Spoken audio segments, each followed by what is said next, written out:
Hi friends, welcome to Mann Vaasam channel. இன்னைக்கு நம்ம சேனல்ல பார்க்க போற ரெசிபி சப்பாத்தி வச்சு ஒரு நூடுல்ஸ் எப்படி செய்யறதுதாங்க.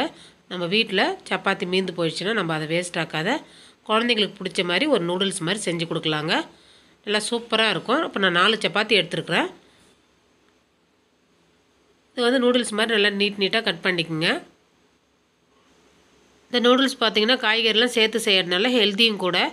குழந்தைங்க வந்து காய்கறி சாப்பிடாத பிள்ளைங்களுக்கு இது மாதிரி சப்பாத்தி மீந்து போயிடுச்சுனா அது கூட இது மாதிரி நூடுல்ஸ் செஞ்சு தந்தீங்கன்னா சூப்பராக இருக்கும். இது நீல வாக்கில் நல்லா கட் பண்ணியாச்சுங்க நூடுல்ஸ் மாதிரி. அவ்வளோதாங்க, இது அப்படியே இருக்கட்டும்.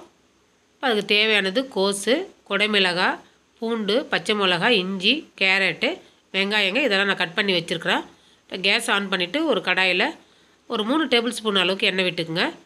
எண்ணெய் நல்லா காஞ்சதும் பொடியாக நறுக்குன்னு ஒரு டேபிள் ஸ்பூன் அளவுக்கு பூண்டு, 1/2 டேபிள் ஸ்பூன் இஞ்சி, 1 டேபிள் ஸ்பூன் அளவுக்கு பச்சை மிளகாங்க அதை சேர்த்து லைட்டாக வதக்கி விடுங்க. லைட்டாக வதங்கிட்டு நல்லா ஒரு பெரிய வெங்காயத்தை நீல வாக்கில் கட் பண்ணி சேர்த்துக்குங்க. அது கூடவே குடமிளகா, கோஸு, கேரட்டு இதையும் சேர்த்துக்கலாங்க. காய்கறியில் ஒரு 5 நிமிஷம் வதங்கினா போதுங்க, ரொம்ப வதங்க தேவையில்லை. இந்த அளவுக்கு வதங்கினா போதுங்க.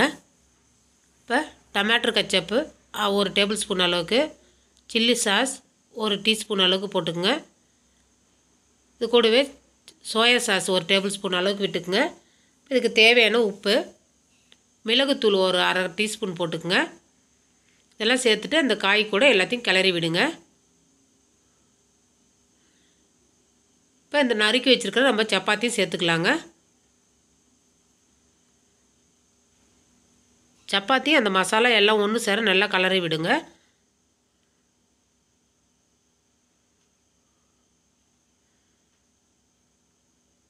அவ்வளோதாங்க, எல்லாம் கலந்தாச்சு. சூப்பரான சப்பாத்தி நூடுல்ஸ் ரெடி ஆயிடுச்சு. அவ்வளோதாங்க. இந்த ரெசிபி பிடிச்சிருந்ததுன்னா மண் வாசம் சேனலில் லைக் பண்ணுங்கள், ஷேர் பண்ணுங்கள், கமெண்ட் பண்ணுங்கள், சப்ஸ்கிரைப் பண்ணுங்கள்.